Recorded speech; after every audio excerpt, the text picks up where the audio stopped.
Or hello everyone, my name is Jewel Cunningham. I am a senior in the School of Social Work here at the University of Illinois, and I'm also working towards a minor in American Indian Studies. I am a student intern with the Office of the Vice Chancellor for Diversity, Equity, and Inclusion, and I come from the Miami tribe of Oklahoma. We would like to begin today by recognizing and acknowledging that we are in the lands of the Peoria, Kaskaskia, Piankashaw, Weya, Miami, Mascoutin, Odawa, Sauk, Meskwaki, Kickapoo, Potawatomi, Ojibwe, and Chickasaw nations. These lands are the traditional territory of these native nations prior to their forced removal. These lands continue to carry the stories of these nations and their struggles for survival and identity. As a land-grant institution, the University of Illinois has a particular responsibility to acknowledge the peoples of these lands, as well as the histories of dispossession that have allowed for the growth of this institution for the last 150 years. We are also obligated to reflect on and actively address these histories and the role that the university has played in shaping them. This acknowledgement and the centering of Native peoples is a start as we move forward for the next 150 years. Thank you.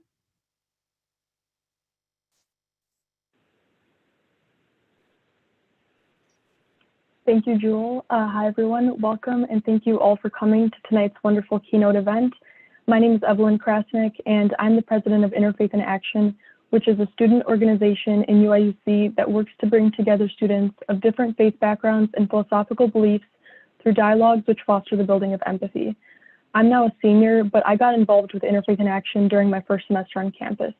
I was struggling with my faith and more generally with my identity. And naturally, I gravitated towards this space because I felt that I needed to reflect. And oftentimes, the best way to do that is to engage with others who feel the same way. I remember being really pulled into this work during one of the first dialogues I attended that was centered around religion and suffering. The dialogue only lasted an hour, but I remember feeling like what I had experienced lasted for months after that and still to this day. Because as each person went around the circle and bravely shared their own stories involving pain and suffering, we all felt together. And it was this unique empathy that spread contagiously that night that had me convinced of the importance of this work, because we were all feeling together despite all of our different faiths and backgrounds and perspectives. And I think that's what makes interfaith work so special. It allows us a space designed for the purposes of feeling brave, heard, and cared for. So tonight, I'm very excited to join you all in this space, and I look forward to feeling together despite the distance.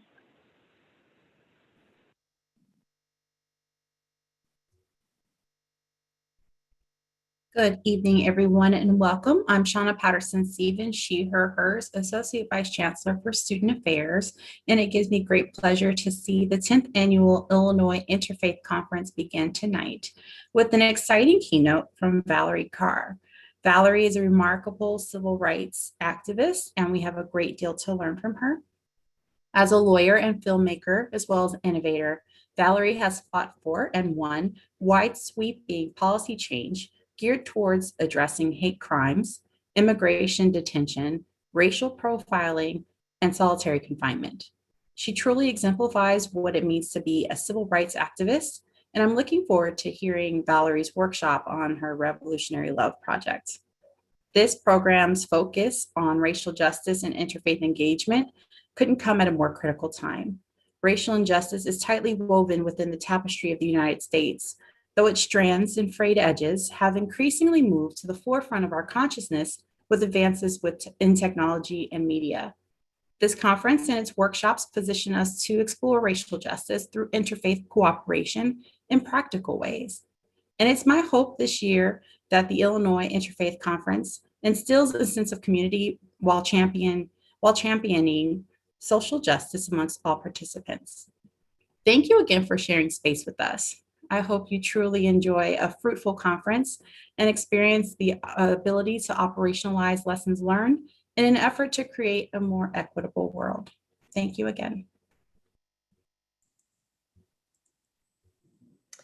Hello, my name is Cheryl Palmer, and I am currently the chairperson of the Interfaith Alliance of Champaign County. And we are thrilled to be a part of this 10th annual conference. In 2019, we worked with many of the same collaborators to put on an interfaith conference And this is an amazing extension of that. Have for many years desired to be more engaged in the university campus, and we are excited of this event. The Interfaith Alliance has been around for a number of years, but was reinvigorated in 2014 thanks to the amazing leadership of Rabbi Alan Cook, who hopefully many of you will have the opportunity to hear tomorrow during a couple of our events. We meet monthly, and our primary goal is to build relationships across different faith experiences and understand each other better, and in the process, our own faith communities and expressions. We also attempt to do some gatherings, such as a picnic pre-COVID, of course, a Thanksgiving event, and then, of course, to also try to have an impact on our community. We agree that this is indeed one of the most important topics of our time, and we are very excited to hear Valerie tonight, to be engaged with many of you tomorrow, and hopefully move forward as faith communities working together to put our faith in action and to combat this challenge of racism. So we too look forward to exploring and living into revolutionary love, and we hope this will be an opportunity to continue to move us forward as the community that we are. Welcome and thank you for being here. Tonight, it is my honor to introduce our keynote speaker, Valerie Carr.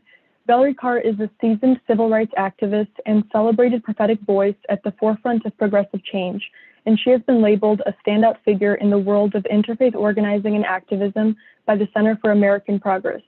Valerie burst into American consciousness in the wake of the 2016 election when her Watch Night service address went viral with over 30 million views worldwide.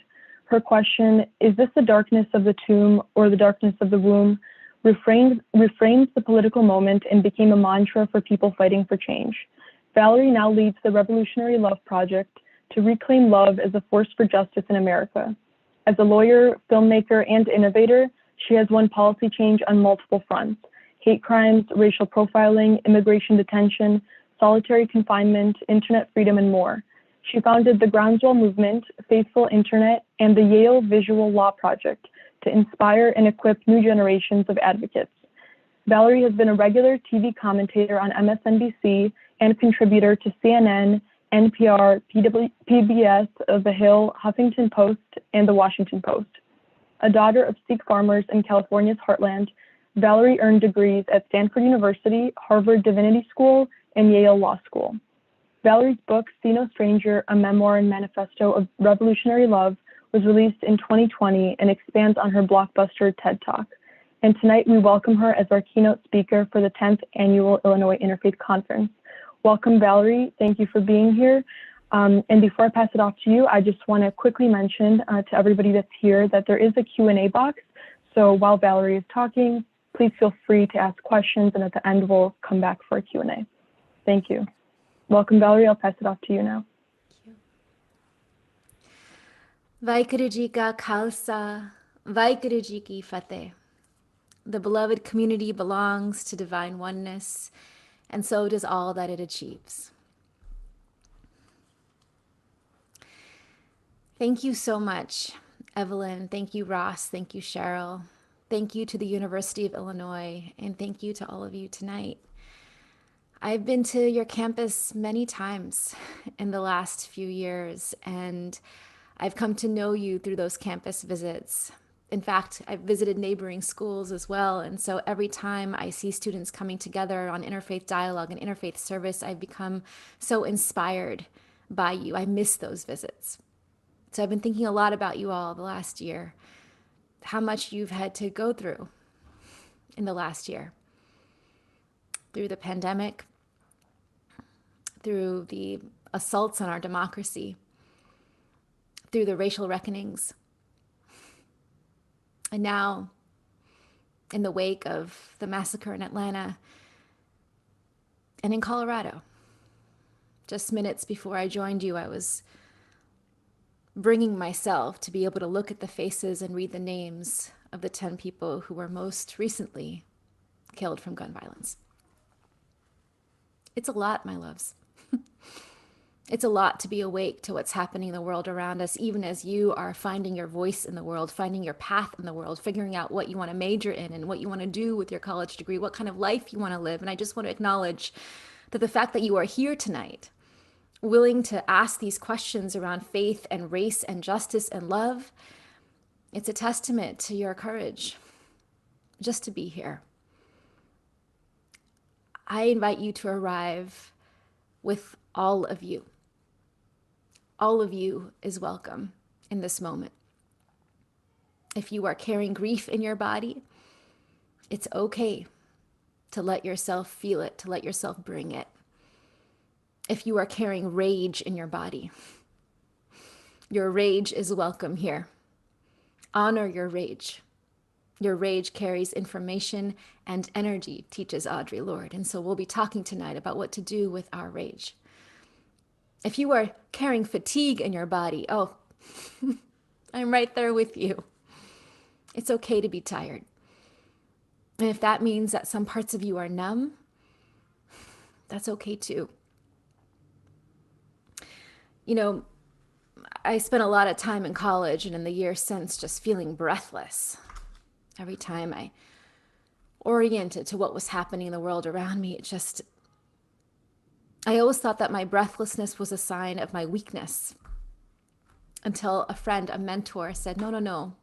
Your breathlessness is a sign of your bravery.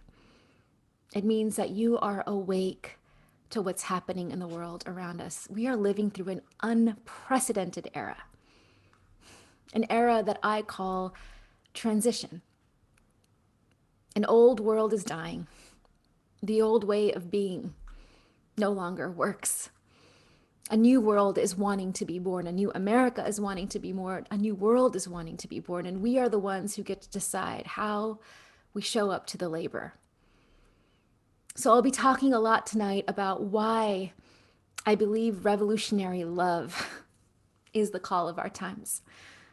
Revolutionary love as a way of being in the world, as a way of orienting to our own lives, and as a way of orienting to the work that we might do out in the world around us.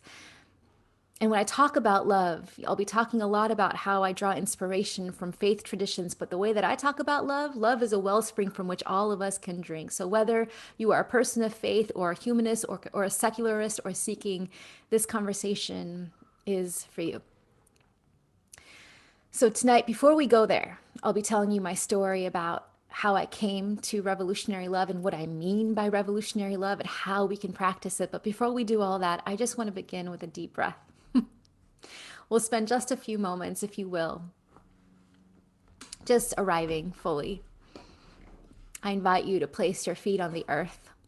I so want to be in person with you all, and we can't. So how do we transform this virtual space into a sacred space? We're going to try. You ready?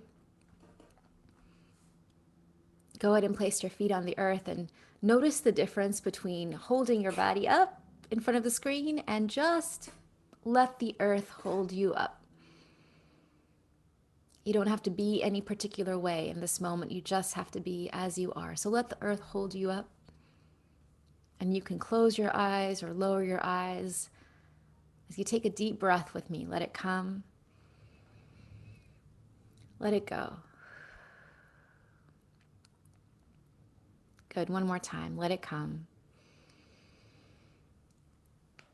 And let it go. Turning your attention inward with a sense of curiosity, a sense of wonder. What are you carrying in your body in this moment? How are you arriving?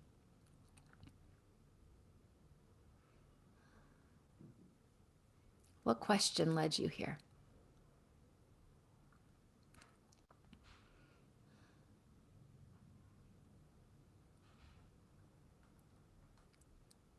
Good, without trying to answer it or solve it, just noticing. And if you will, I invite you to do this imaginative act with me, keeping those eyes closed, imagine there are these strong roots shooting down from the center of your feet down into the earth, down, down, down through the layers. And as these strong roots are growing down toward the center of the earth, imagine what that is doing to your body. Notice if you can feel the dignity of the spine.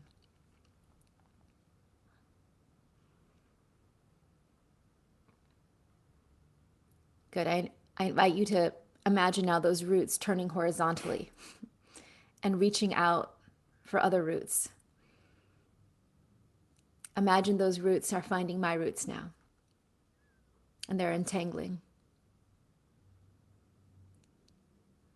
Good. I invite you now to reach out for the other people you heard, Cheryl and Ross and Evelyn. See if you can find them.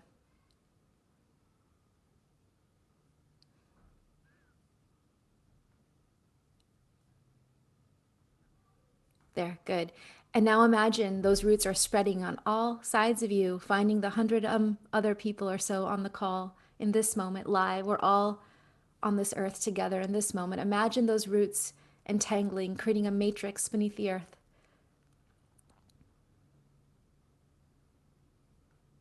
We are like trees in the forest. We look as though we are standing apart, but we are interconnected. We are interdependent. And that means we can hold each other up. We can support each other even when we have to be physically distant.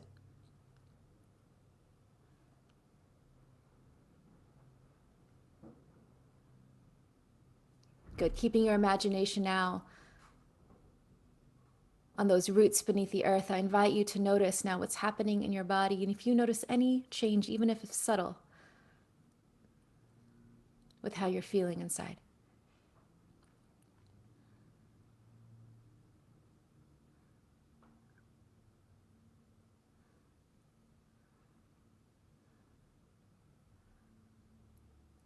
Good. Now from this place, feeling deeply rooted into the earth and connected to each other. Now, my love, I invite you to take a deep breath with me.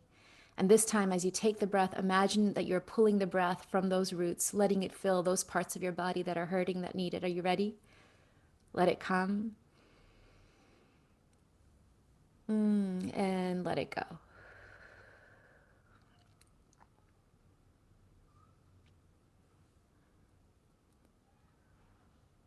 In our time together, in our hour or so, I invite you to let part of your attention just keep the feeling of the roots beneath the earth.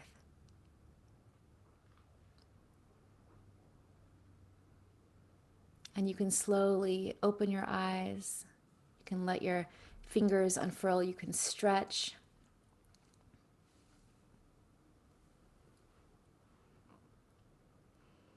The great Chinese American civil rights leader, Grace Lee Boggs, said, "The only way to survive is by taking care of one another."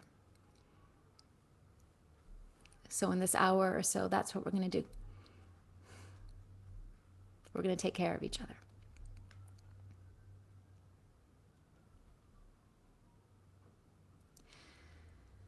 Whatever discomfort you noticed in your body,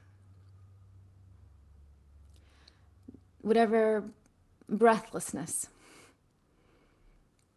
know that you're not alone and that this cannot be borne alone, that we need each other to witness and to hold it.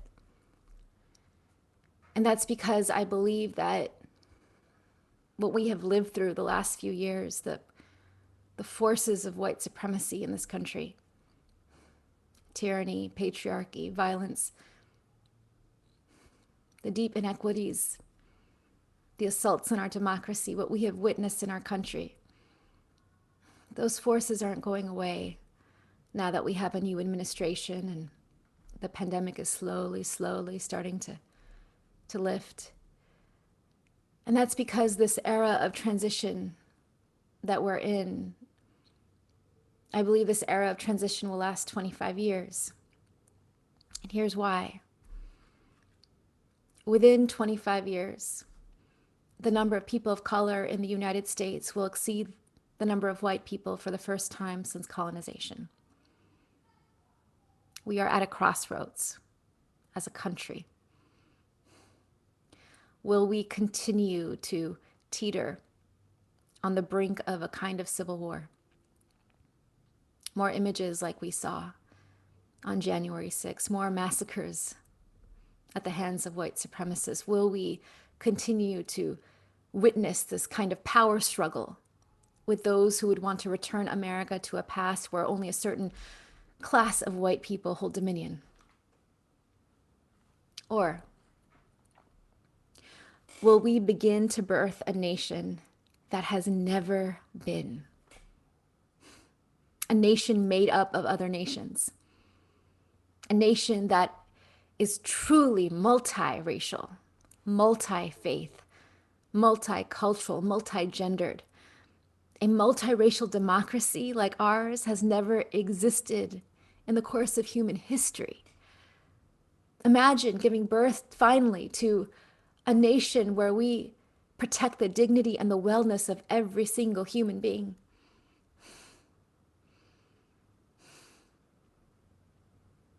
The stakes become existential with the climate crisis. You know this well. If we don't start solving the climate crisis within the next 25 years, starting now, there might not be a world at all. We who are alive today get to decide whether the human race survives or not. Will we marshal the vision and the skill and the solidarity to solve this problem together, or will we perish? You see, humanity itself is in transition. Will we labor to birth a world that is sustainable, equitable, no longer teetering on the brink of collapse, but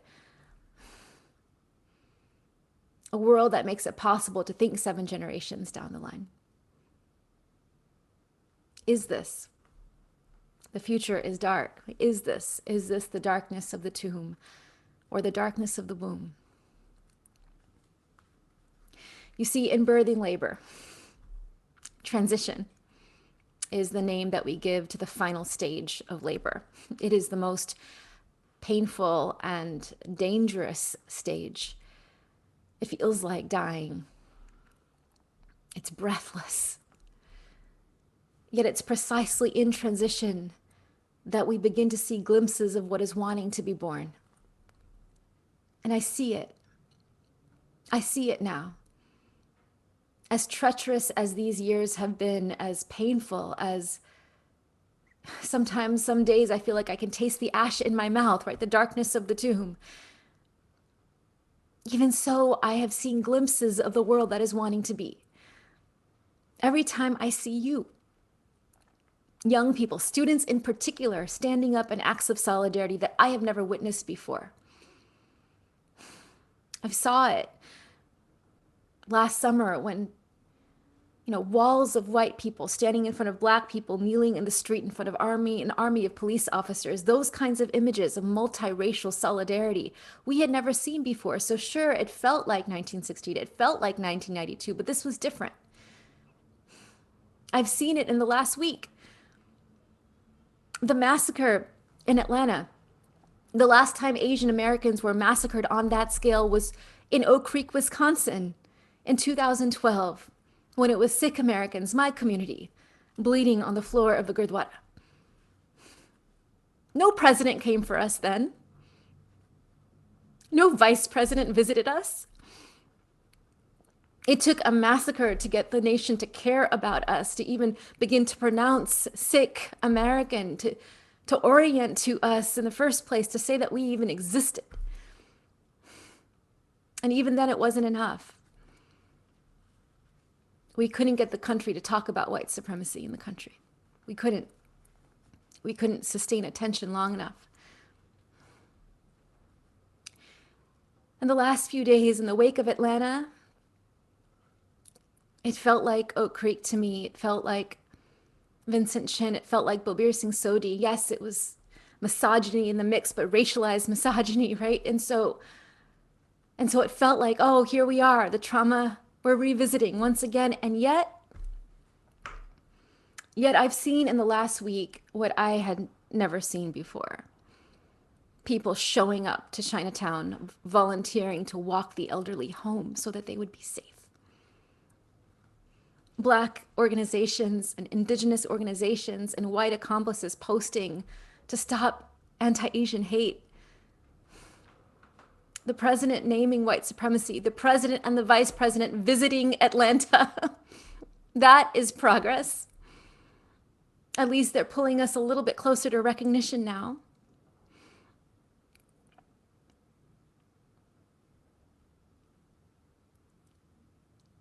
If the story of America is one long labor,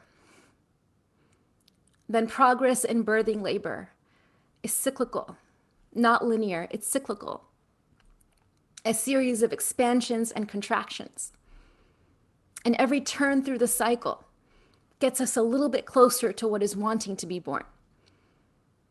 So yes, the last few days since Atlanta, I have visited the trauma of Oak Creek. I have visited the trauma of post 9/11 hate violence, Balbir uncle, Balbir Singh Sodhi killed. I've gone back to the wave of anti-Asian hate during World War II.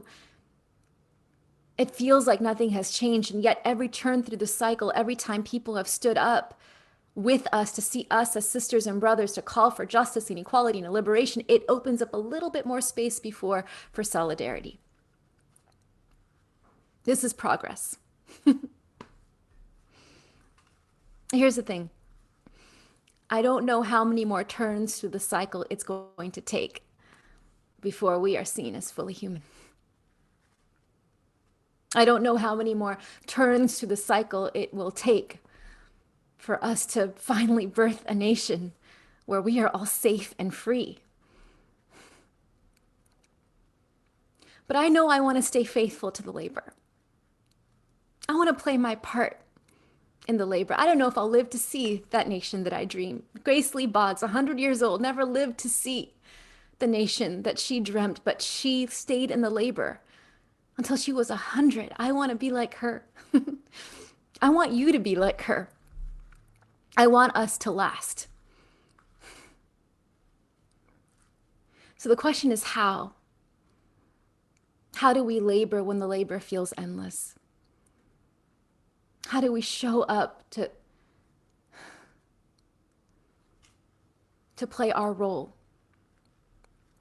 Each of us has a role. You have a role, my love. You may not think it. I'm not strong enough. I'm not smart enough. I don't know enough. You have a role. You have a voice. You have unmistakable magic that the country needs, that the world needs. You have a sphere of influence. You have a role that only you can play. I can't play it. Only you can play it. And only you can live into it. If you're following the conviction in your heart, the stirring in your heart that says, now, breathe, and then push. How do I push? How do I show up? I believe that all of us alive today, especially students, that we are the midwives to a nation and a world in transition, and that we've got to do it with love. That's the how. We've got to do it with love. Otherwise, we'll leave people behind and we won't last. All right, so now I'm getting to the core of my talk. That was all preamble. Now I'm getting to my offering, right? My offering is revolutionary love as the solution. Now, I want to be clear. Well, let me say a word about how I came here. I was a college kid when I first became an activist. I was not planning to be an activist. It was the aftermath of 9/11. Balbir Singh Sodhi was the first person killed in a hate crime after 9/11. He was a family friend. I called him Balbir uncle.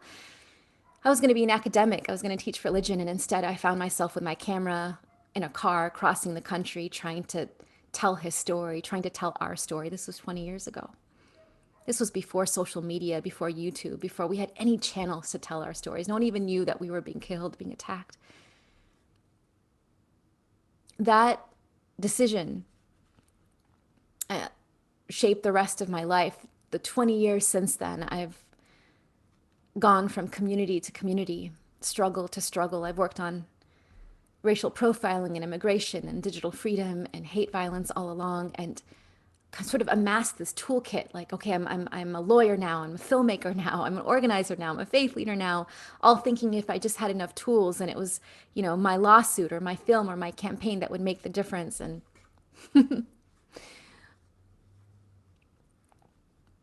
I had a bit of a crisis in 2016 when hate violence was skyrocketing once again against my community.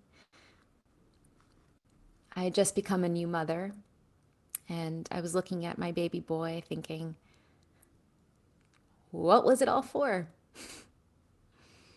My son is growing up in a nation more dangerous for him, a little brown boy with long hair as part of his faith, than it was for me.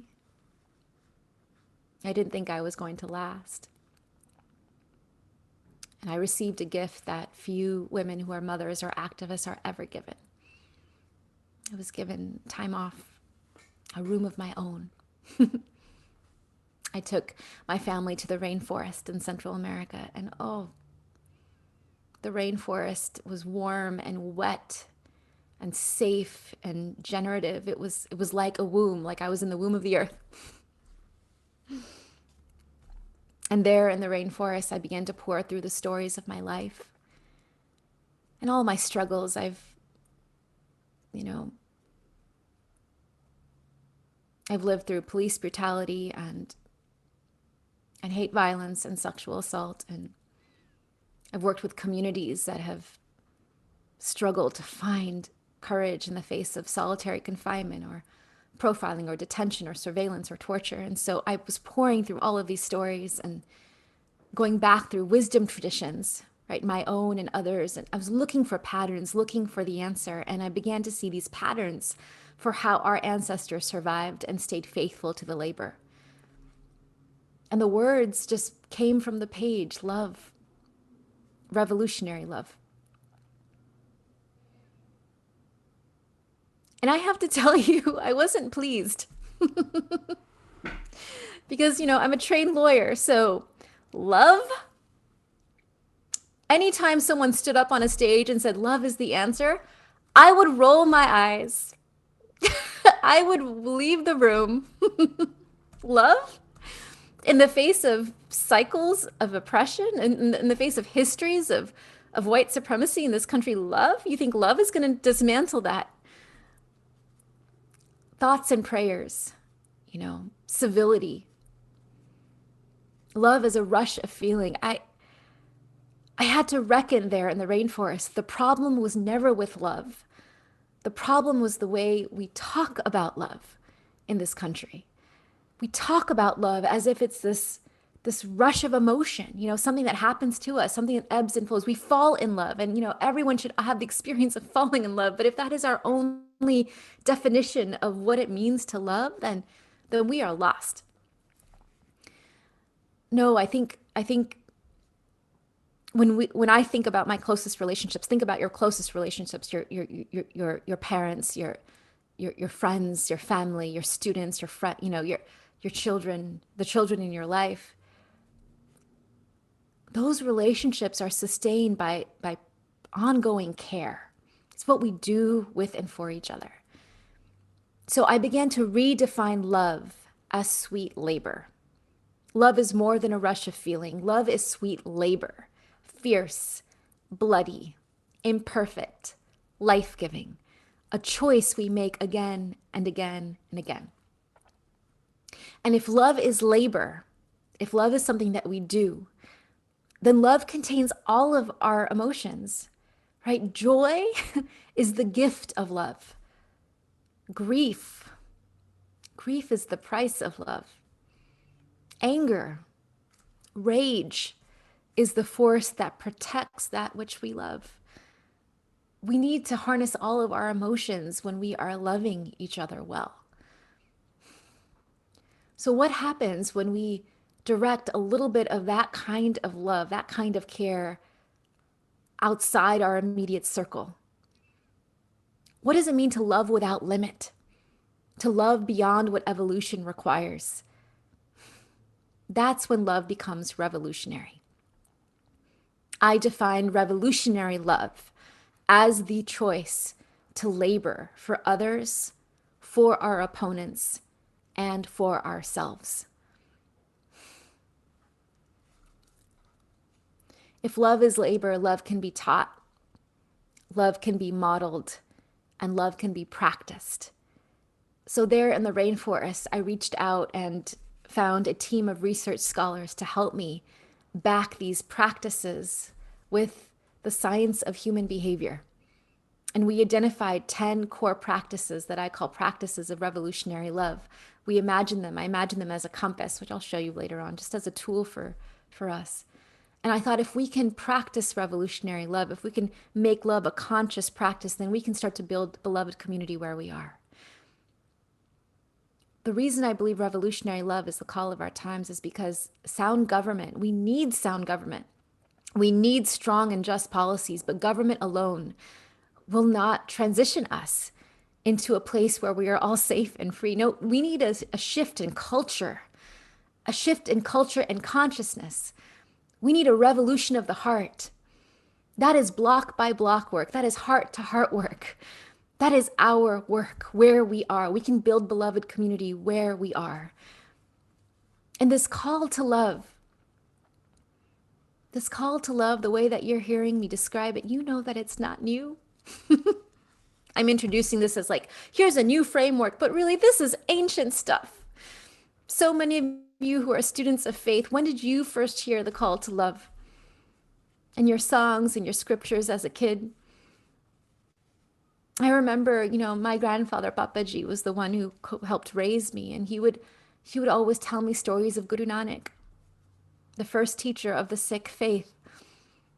He had a vision of oneness, Ik Onkar. We can look upon the face of anyone and say, you are a part of me I do not yet know. You are a part of me I do not yet know. That's what it means to love you, to see you a sister, brother, sibling, to let you into my heart. But Papaji would say, oh, love is dangerous business. Because if I see you as my sister or brother or sibling, if I see you as part of me, then I must be willing to let your story into my heart. I must be willing to let your grief into my heart. And I must be willing to fight for you when you are in harm's way. So Sikhs, to be a Sikh, it translates as disciple or student of truth, but Sikhs became known as Sant Sipahi. Sant Sipahi, sage warriors or warrior sages. The warrior fights, the sage loves. It was a path of revolutionary love. This call to love, this love without limit, it's been on the lips of spiritual teachers and indigenous healers all throughout the millennium. When did you first hear it? Jesus called us to love our neighbor. Muhammad to take in the orphan. Abraham to open our tent to all. Buddha taught unending compassion. Mirabai to love beyond circles.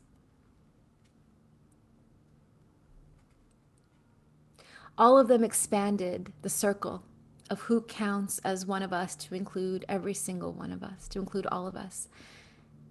And so much, if you look at the heart of if you look at the mystical heart of wisdom traditions around the world, they all sing a similar kind of song of oneness, don't they? Tattvamasi, in Sanskrit, I am that, or Lakesh, you are my other me. This idea of interconnectedness and interdependence, it's increasingly verified by science. These recent breakthroughs in cosmology and biology and neuroscience, they're telling us that we share a common ancestry with everything alive. They're telling us that we breathe through our lungs the atoms that circulated in the lungs of long dead ancestors. They're telling us that we are made of molecules that were furnaced in the bellies of long dead stars. They're telling us that cosmologically, biologically, spiritually, we can look upon the face of anything or anyone and say, you are a part of me I do not yet know. So if we belong to one another, And if our spiritual teachers through the centuries have called us to love one another, why is it that we have inherited the world that we have? Deeply divided, deeply unequal. You see, societies all around the world have been organized by a hierarchy of human value. Institutions built to preserve the interests of one group of people over another.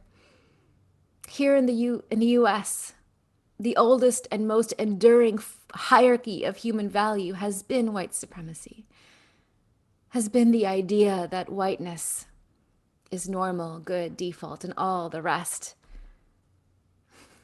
depends on our willingness to call blackness inferior, expendable.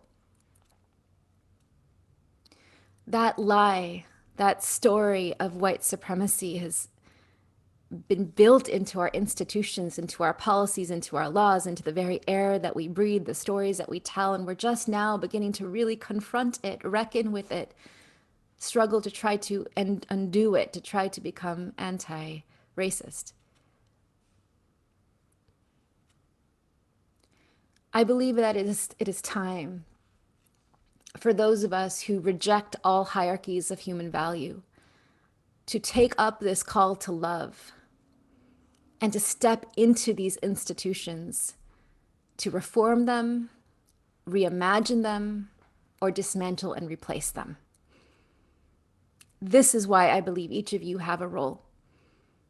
There is no institution in the United States right now that does not need you to transition it into a container for community that is truly anti-racist, equitable, and sustainable.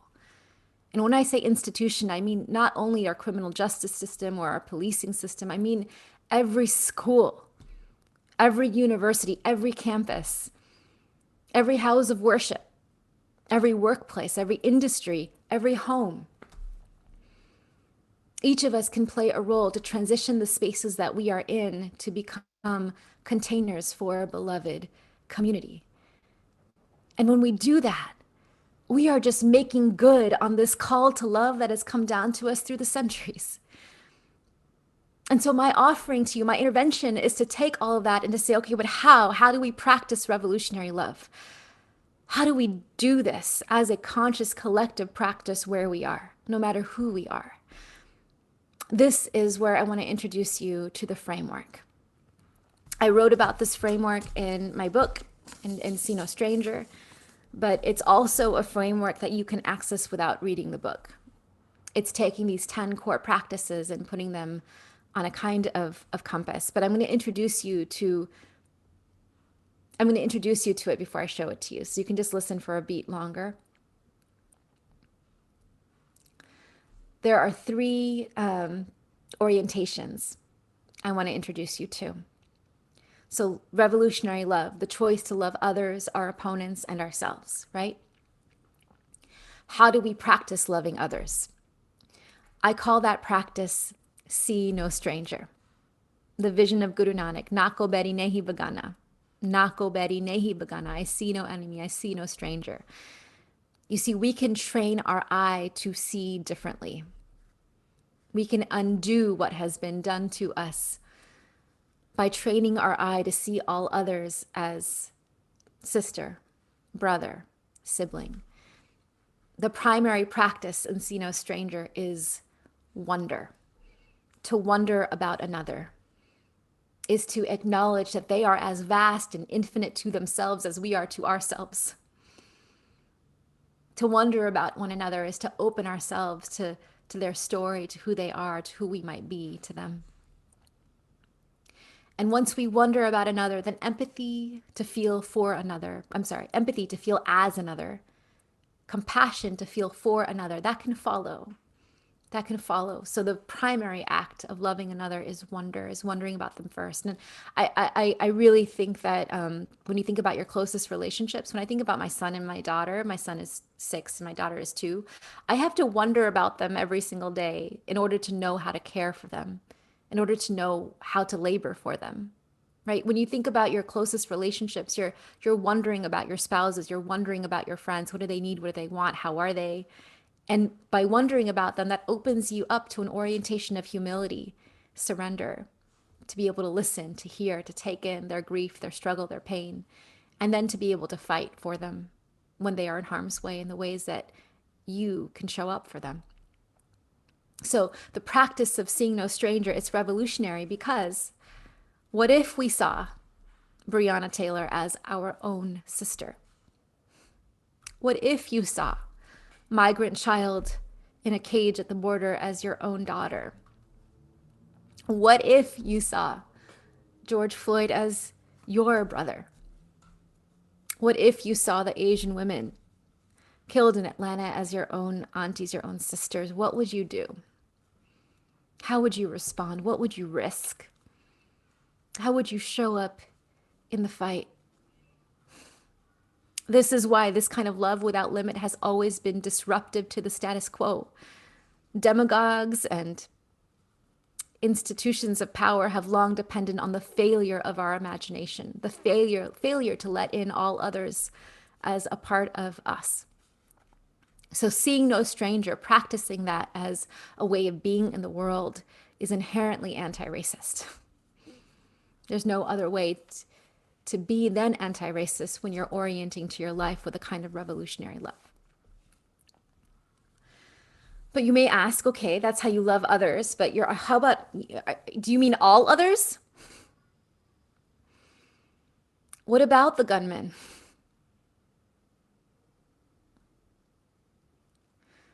What about the lawmaker who wants to do nothing about it? What about the neighbor who voted in such a way that they think this is okay?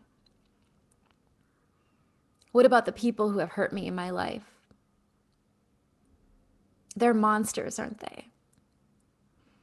I hate them. It's okay, my love.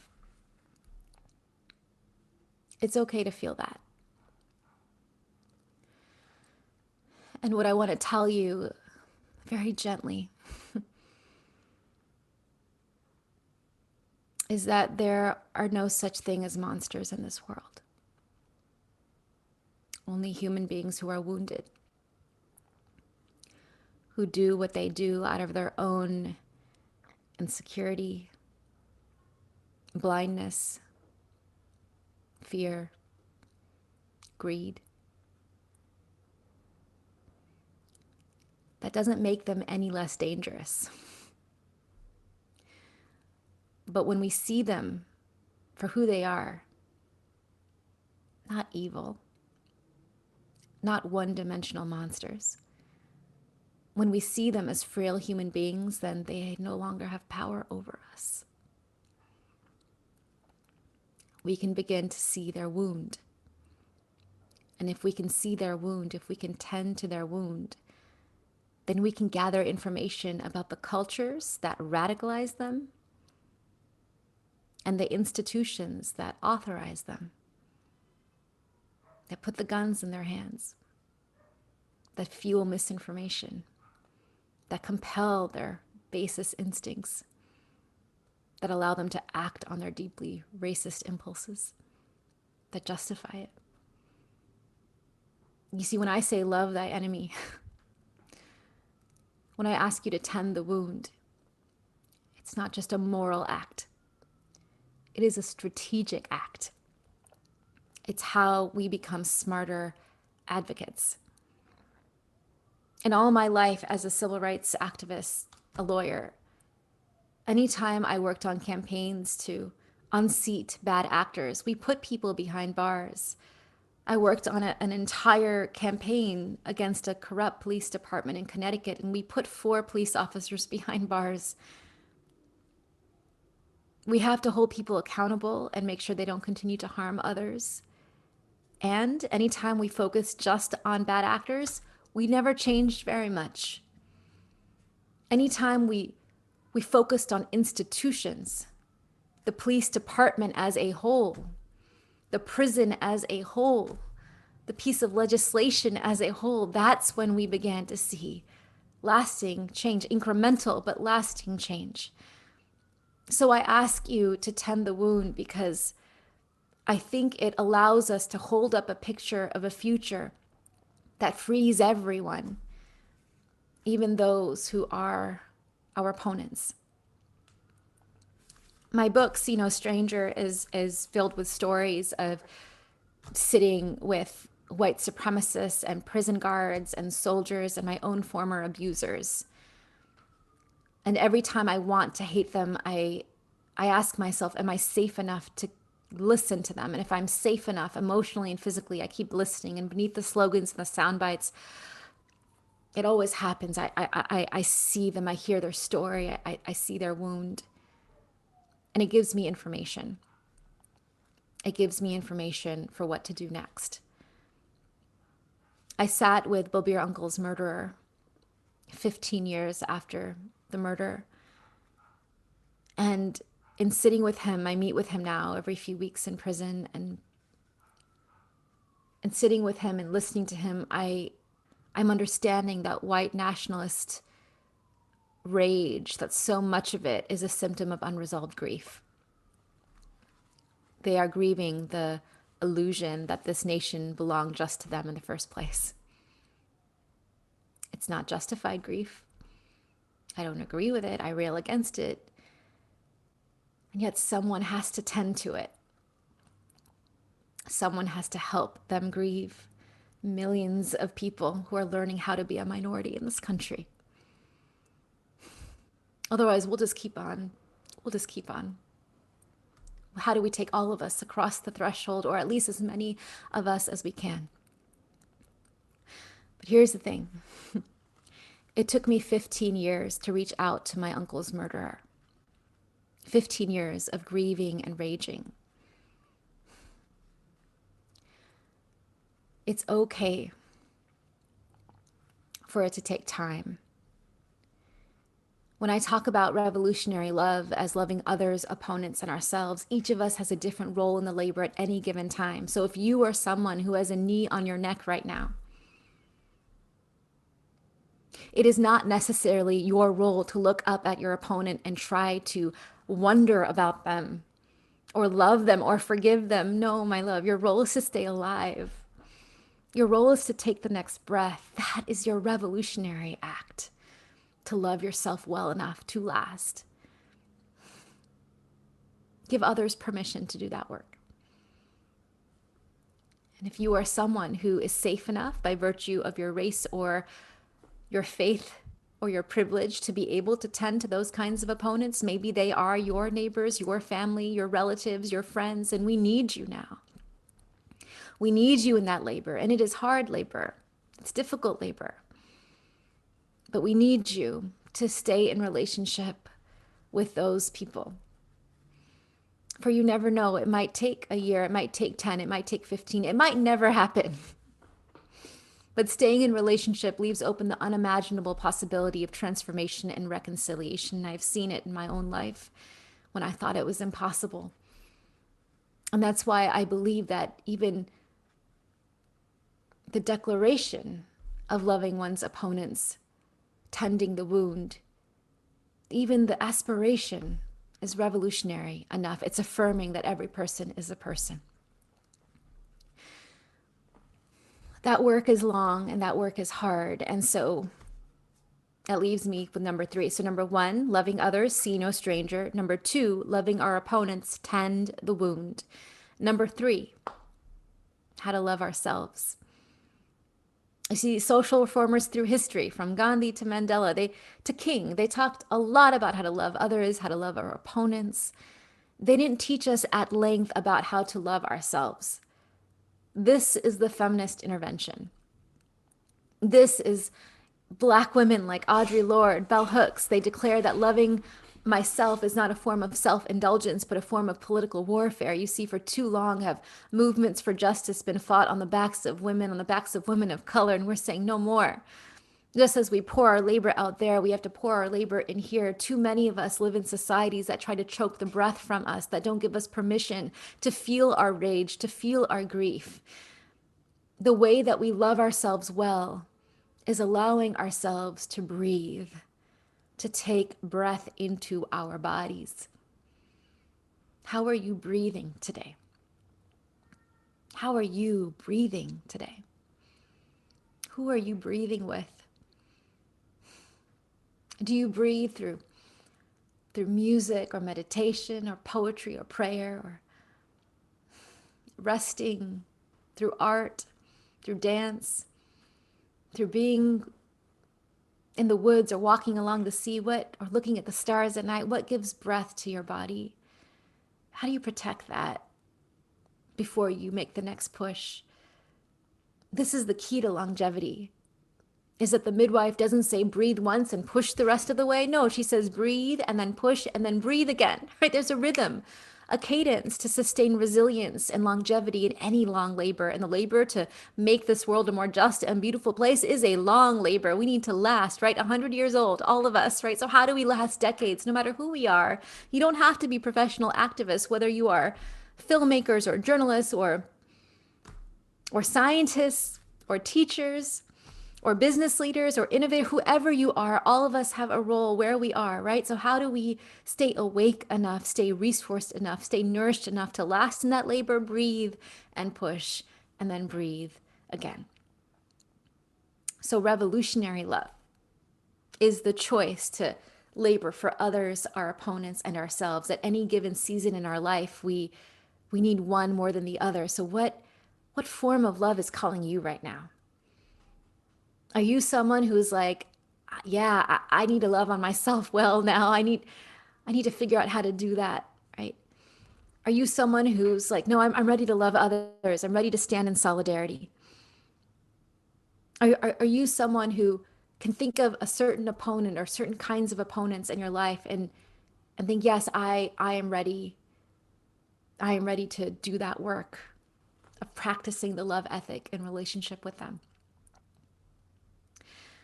Whatever you are ready for, just remember, we never labor alone. We don't go to battle alone. We don't give birth alone, right? We need each other. We need each other's side. So, and there are tools, there are practices, there are ways to sustain yourself in this. So this is where I'm going to ask Lyndon to show you the compass that we created.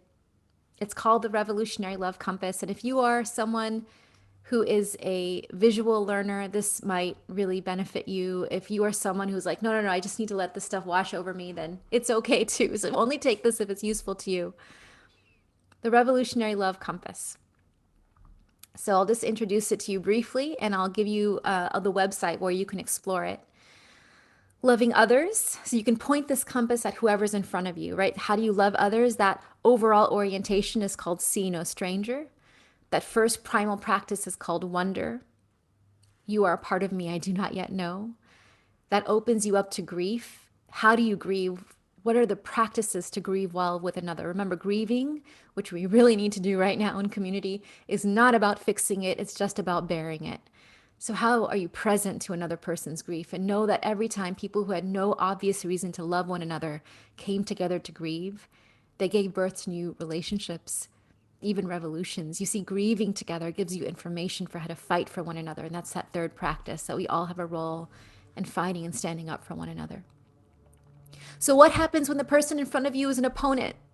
That orientation is called tend the wound. And that first practice is rage. We have to be able to tend to our own wounds before we can orient to the wounds of another. So that primal practice is honoring your own rage, finding safe containers for your own rage. The solution is not to suppress your rage or to let it explode, but to process it in safe containers and ask yourself, what information does that rage carry? What is it giving you? And maybe you need to stay there for a while, right? I had to stay there for, 20 years before I reached out to the abuser who was responsible for my sexual assault, right? It may take a really long time, and you may never get to the next practice with some opponents. But with other opponents, you might ask yourself, yes, I am safe enough. I'm safe enough to listen to them. And then how do you listen? How do you wonder about someone who you want to hate?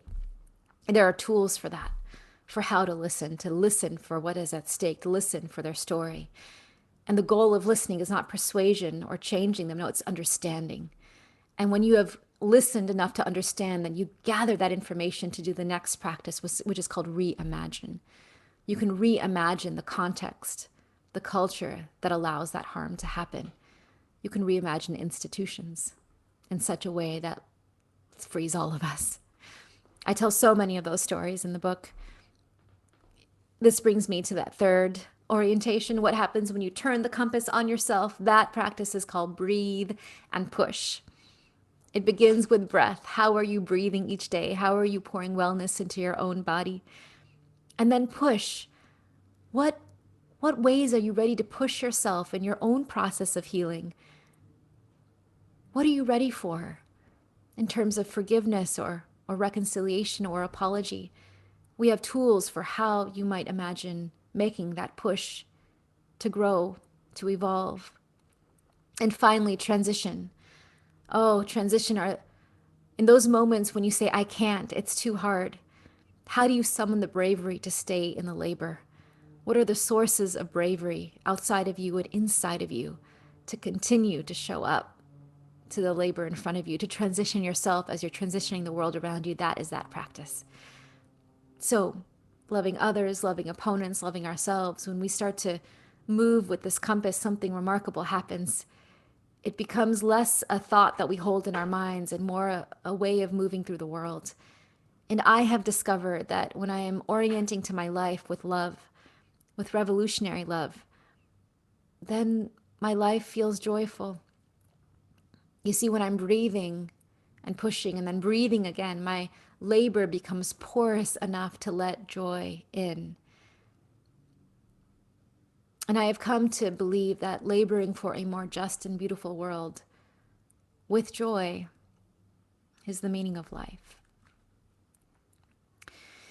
If you want to explore this compass, Lyndon, you can go to the next slide. I invite you to check it out. It's all, we haven't formally announced this yet, but we've just created this learning hub at ValerieKorr.com.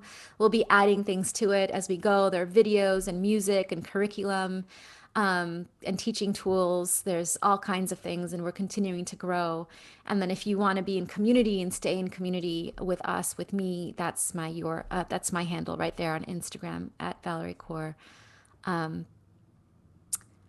We can come back to me, Lyndon. I hope I'll ask Tracy to put those links in the chat. However you choose to engage with this work with love, I ask you to hold fast to that image of the roots beneath the earth. Do you still feel that? There, do you feel it? My wish for you is that in any moment where you feel alone, remember that separateness is an illusion, that we belong to one another, and that there are always sources of support that can help you, that sustain you, to stay in it, to keep showing up, loving others, loving yourself well enough to last, to turn 100 years old one day.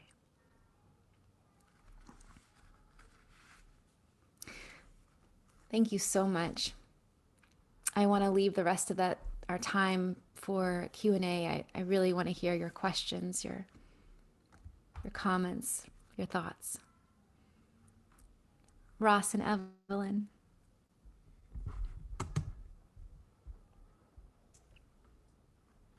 I think Lyndon is going to read the first question out that came in. Hello, Valerie. Thank you so very much for that presentation. That was really wonderful. So to start off our Q&A, we have kind of a long question. So someone from the audience asks, might we stand for core shared values being reframed into our Constitution to move from one imperially, pyramidally framed so the opulent could lead for greed, addiction, led desires to drive sick abuse systems, to oust such imperialist, sexist, racist, speciesist, exploitive, usury, and bulliedom, and replace these by holding love as a base, mutual systems for mutual well-being as our core dynamic, in constituted core values set strongly as our collective standards so that all laws fall back upon this, moving into mutual systems and institutions, mutual economy, society, culture, and ecology, especially as we have studies now that show scientifically how those holding power over others easily lose empathy, how those ordered to harm, moved to harm, also lose empathy. So we know we cannot afford to leave systems pyramidal that affect so many, knowing now the problem that we have been dealing with over millennia, unleashing this chest-beating beast with our DNA, climbing to nulls. The answer is yes. I am hearing this question as might we stand for core shared values being reframed. You know, I think that our Constitution is durable enough for us, for it to still be of use to us. The framers, when they invoked the words equality, liberty, justice for all, they certainly weren't talking about me and so many of you. They designed the Constitution to consolidate power in the hands of those who were white and male and landowning. And yet, through the decades, through the centuries, it's really been Black people in this country with accomplices at their side who have made those words true. They made America a democracy. And I think it's up to us to say, okay, the framers invoked words whose magic even they could not contain. And that's enough for us. It's enough for us. It's durable enough for us to continue as an American project. But only if we've done the work of truth-telling, looking back and confronting how the legacy of white supremacy still structures, orders, and haunts us. And then looking forward to the nation that we might still be. I think that we don't have to touch the Constitution. I mean, there is the Equal Rights Amendment. There's work that can be done, but we don't have to wait for that work to begin to build beloved community where we are. That laws have limits. And when it comes to truly shifting culture and consciousness, that each of us has a role in doing that, in how we are, who we are, and how we are relating to one another, and how we reorder the institutions that we belong to.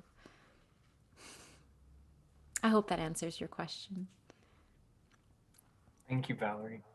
So Evelyn asks, and I think she asked this earlier on, and then you shared the compass. She asked, how can you take on the grievances of all others without becoming overwhelmed? How do you balance that? Yeah. Well, I do think if you're in a moment of overwhelm, right, it's loving others, opponents, and ourselves. That is information for you to say, okay, this might be a time to tend to my own wounds, to tend to my grief, to tend to my trauma, to tend to my rage, to get quiet, to ask other people to be in a space with me, to hold it with me. That's my work right now. And then you can trust that once you're in a place of a little bit more flexibility, resilience, that you'll know where to show up next. I also think, and this is for people who really feel a lot of empathy, that oftentimes we conflate love with empathy as if they are the same. The way that I love you is I'm going to sit and I'm going to hear your story and I'm going to let it flood through me and I'm going to feel it. And that's how I'm loving you, is I'm empathizing with you. And I do think empathy is an important tool. But notice that I began with wonder, not empathy. Sometimes empathy works against us. We think that we've been feeling with, and then that itself accomplishes something. When my daughter is screaming, empathy is not a very useful tool for me to imagine how she feels as she's screaming. No, I have to wonder about her. I have to wonder what is making her scream. What does she need? How can I care for her? How can I labor for her? Right? So I think if you find yourself someone who's been overwhelmed a lot, then you can just ask yourself, how can I listen to a story and know that there is a boundary between myself and them, that I'm going to let in enough, but I'm not going to let my own pain be so acute that I can't think about how I can respond to this person responsibly. So I have found some little, really small tools that have helped me, and I talk about them in See No Stranger as well. I spend a lot of time sitting with people with a lot of grief and a lot of trauma, and I would just find myself overwhelmed again and again. And then I thought, okay, this is not really helpful to them, right? So I would feel my feet on the earth. That would be really helpful to me. I would notice what's happening in my body, and just noticing my activation was helpful, because if I needed to step away to deal with my own stuff, then I could do that. Sometimes I could just take a deep breath and settle my nervous system enough to wonder again about their story and about what they need. After those moments when I'm with folks, then I have a practice where I go to the sink and I'll just run cold water over my hands, just as a way to energetically shed whatever, or even imaginatively, right, to shed whatever I no longer need to carry with me. There are practices, there are ways to build your resilience.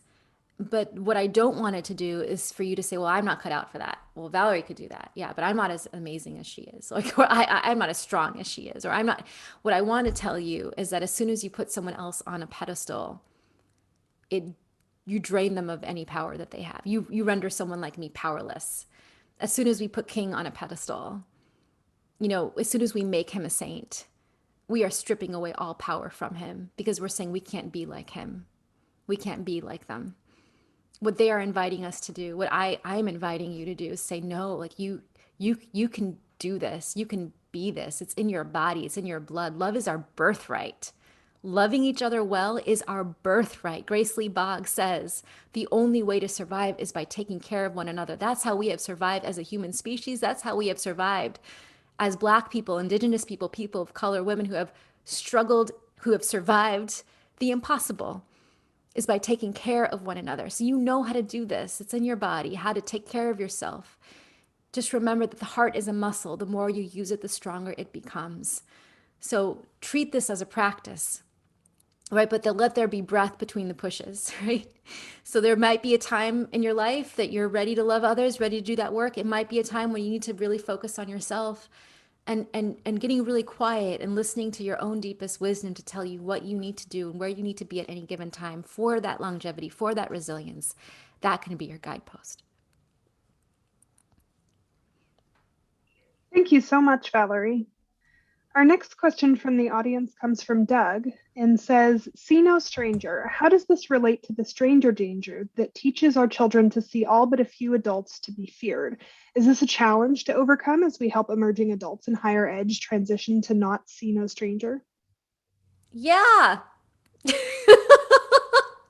Yeah, that's kind of the opposite of my message, isn't it? Be afraid of strangers. Strangers are danger. I mean, it's fascinating. I have two small children, so I get it. You're worried about them. You don't want them to get into someone's car. You don't want them to see everyone as aunties and uncles, even though that's in my culture, we call everyone aunties and uncles. And I'm trying to teach my children that. But some family members are dangerous, right? There is a way to still allow your children to see, or children in your life, to be able to orient to everyone as one human family and still know how to protect themselves. Every Friday morning, I go on a walk with my daughter.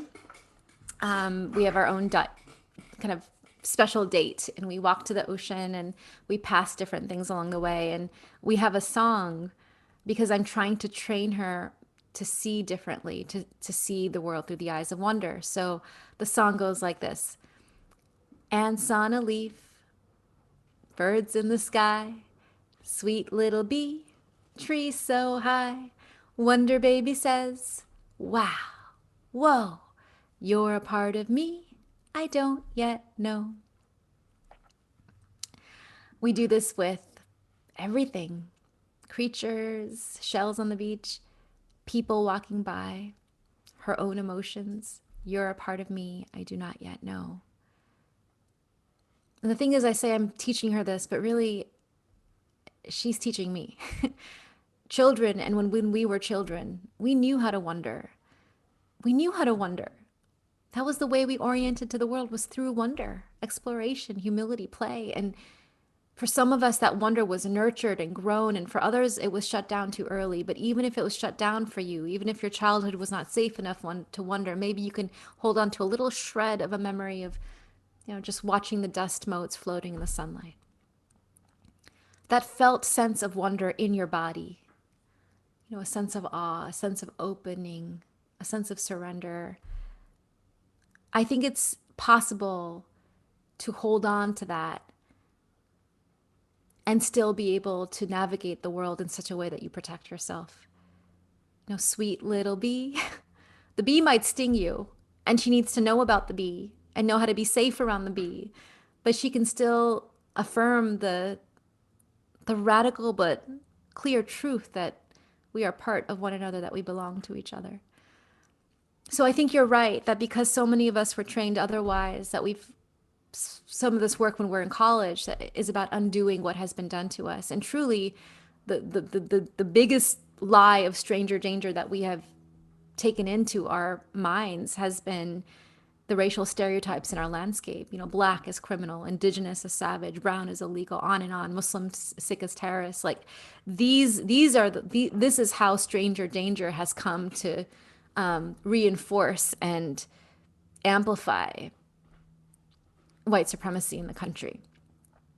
So when I ask us to retrain our eye to see differently, it's not the first reaction that we're responsible for when we see someone who is different from us. Our bodies might still seize up. It's the second thought and the third and the fourth. How can I still see all others as part of me as I move through the world? And there's a way to do that that remains, true to loving yourself well enough to protect yourself.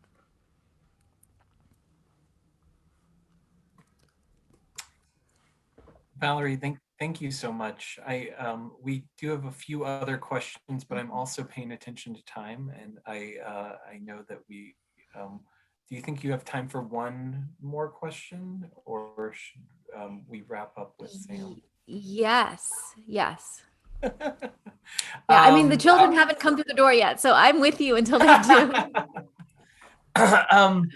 These are not necessarily simple questions. They're very deep and esoteric, but why do you think love is so hard for society to achieve, being it's such a simple solution for painfully concurrent issues? Because our society, there are enough groups in our society who benefit from the lack of love. If we love without limit, then it inherently disrupts the social and political order of our time. And that's why it's a revolutionary force. It has always been. So that's why we got to practice it together. Let's see if I can do the others. Like, I just want everyone to feel seen.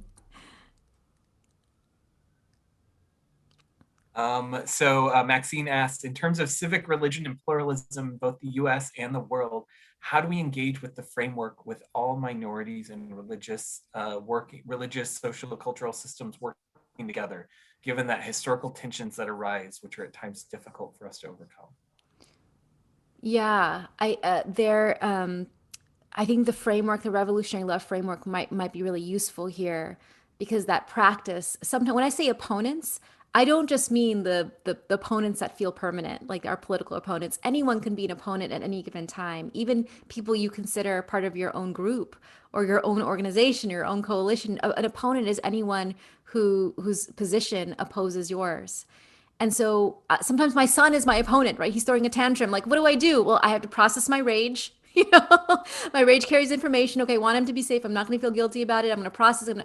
Then once I find my breath, I'm going to wonder about him again. I'm going to listen to him. I'm going to figure out what's at stake. And then I'm going to reimagine the solution. Like, what is happening in our house that allows that tantrum to keep happening, right? Though those basic practices of raging, listening, reimagining, you can apply them in difficult conversations, even with others who, you're sharing the same round table, you're figuring out stuff together. This framework for revolutionary love, it's not necessarily a conservative framework or a political framework. It's a dignity framework. It's about how to solve problems together with dignity and show up anchored in the ethic of love. So it might be useful to you if you find that. And then the last question, how do you deal with people that feel entitled and in the process hurt the people they are supposed to protect? Their bias and bigotry shows when their authority and power is being challenged. Oh, could you say that again? How to deal with people who feel entitled? Yeah, so people, it sounds like, how is it that you deal with folks that are entitled and hurting people that they're supposed to protect, and the ways in which their bias and bigotry might show up when they're being challenged or their authority or power is being challenged? God, that happens all the time, doesn't it? Mhm. um, yeah, I I find that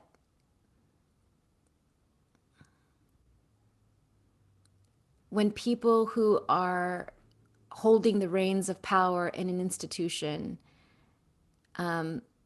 feel defensive or feel the need to defend it, that's precisely when you know that there is an opening for transformation because something is disrupting the ease with which they have held power up until now. And when those moments happen, I I urge you not to be the person who is doing it alone. So, for example, I tell the story in chapter 6 of See No Stranger. I remember it being really hard to be a woman of color in the law school. And anytime I would, try to bring up patriarchy, misogyny, or white supremacy in the classroom in the context of legal pedagogy, it was really impossible. It provoked this response of defensiveness. And if you're just alone doing that work, then you're never going to get anywhere. If your frame is resistance, then you're never actually going to create the conditions for transformation. So what I ended up doing is I started to meet, and I found one other woman who felt like I did, and we started to meet in my dorm room. And then we began to hear each other into being, right? Why did you come to law school? What is important to you? What is this response saying about what your role might look like next? And then one woman found another and another and another. And soon we created a sort of pocket of resistance. I thought we were just resisting. I thought we were just surviving. But really what we were doing was we were modeling a new set of norms, an ethic of love, where all of our stories, the marginalized stories, were in the center and being heard and being told. And, I would think that that was how we just got through law school, and maybe change was never possible in my lifetime. But 10 years later, the women of Yale Law School staged an all out revolt against patriarchy inside the institution. They were staging sit ins, they had protest signs in the courtyard. I mean, it's still ongoing, it's messy, but it was all the thousand acts of, coming together to imagine another way that led to this. And that's how social change works, right? And that's why I'm inviting people to form those pockets of revolutionary love wherever you are. If a critical mass of us can imagine if a critical mass of us can practice love as a conscious, intentional way of being with each other, of building community with each other, beloved community. Imagine if millions of us, right, are doing that where we are. Is that how we then transition the culture as a whole? Is that how we finally make good on the call to love from our spiritual teachers through the centuries, to love without limit? If we can do it here and here and here, perhaps that's how we take us across the threshold. At least that's my oath. That's my promise. I'm going to be, now that I found revolutionary love, it is a song I will be singing for all of my days. And I just want to be singing it with you. Thank you so much, Valerie. Thank you. I'm going to turn it over to, imagine all the applause that's happening right now. I can't wait to come back to campus. I really, really miss you all. Miss you. I'll turn it over to Kim.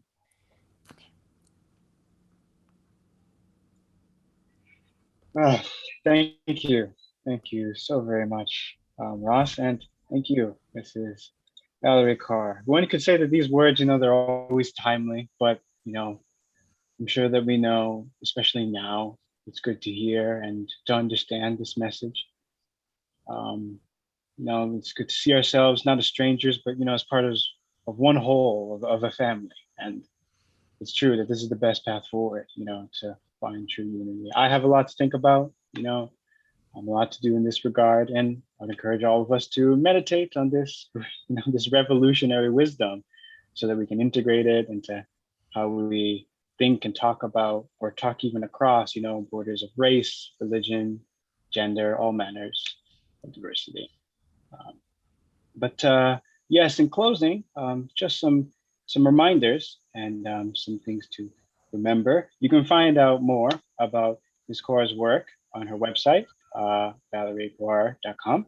If you're interested in learning more about and participating in Revolutionary Love in the project, you can feel free to do that. You'll find videos, blogs, and of course, your very own book, See No Stranger, Memoir and Manifesto of Revolutionary Love. You can find all this and a lot more on that website at valerieguar.com. But with all that being said, I wanted to say again to everyone, thank you so very much for coming and investing time in this first half of our 10th annual Interfaith Conference. In a few minutes, we'll have a little bit of an afterglow session. We saw a little bit of this on the slides, but Lyndon, if you put that back up, thank you very much. So yes, we'll have that session in a little bit. That'll be starting at 7. So if anyone wants to come, relax, interact with each other, share thoughts and talk about what they heard, that sort of thing, feel free to come along, stick around for that. If not, I'd like to say, I'd like to wish you all a nice and wonderful rest of the evening. Hope that you found your time here inspiring and well spent and altogether encouraging. And I trust that everyone here will do good things with the wisdom that they've acquired here tonight. So, but some other things, some other events that'll be coming in the future. We have another day tomorrow, another half of our Interfaith Conference. That'll be starting at 10 a.m. tomorrow. So feel free to come along. There'll be many good events, the Freedom Seder, the workshop, and even some panels and discussions. So if you enjoyed your time here tonight, feel free to come along tomorrow. And even beyond that, we have some other events as well. On April 13th, we will have our Interfaith dialogue, which will be held by the Y, April 13th, which is a Tuesday, I believe. And that'll be at 7 p.m. on Zoom. If you enjoyed the keynote, feel free to get into that. And then there's some other events on April 6th with the In Dialogue Israel and Palestine event, and also Queering Faith 4.0. Both of those are held on April 6th at 12 p.m. and the 16th at 7 p.m. respectively. But just some things to keep in mind in the future if you'd be interested in those. But yes, to wrap it all up, thanks again, everybody. Hopefully we'll see you all tomorrow for the workshops. But for now, we wish you all a nice and peaceful rest of the evening. And we're sending you off with a song, right? Yes. Yeah, so this song is called See No Stranger. It was written for us by Ani DeFranco and Justin Tranter. So I invite you we're going to dance you out on it. It hasn't been released yet, so I'm excited to share it with you.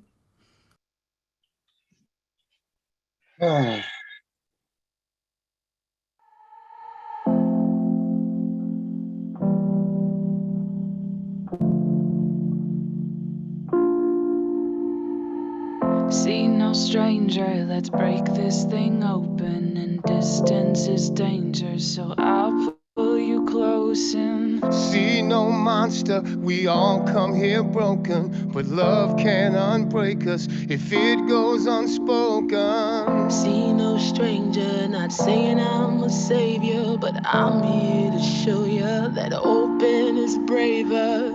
See no monster, cause monsters are fiction. Real people are messy, and so is forgiveness. Each act of forgiveness is such tricky business. Let me hear your story, and I'll be your witness. Let me be your sister, let me be your brother. Let me see you now with the eyes of a mother. La la la la.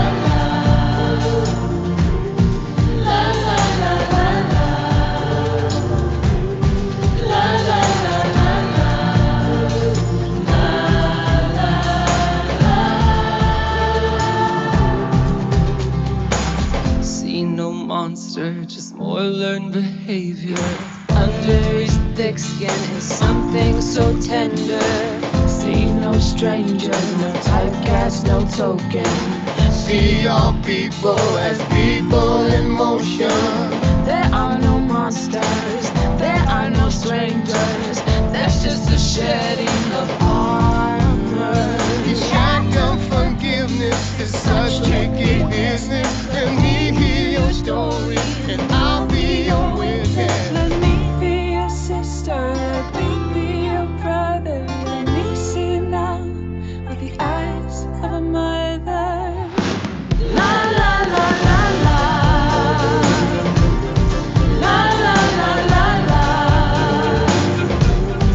La la la la la. La la la. La la la la la. La la la la la. La la la la la.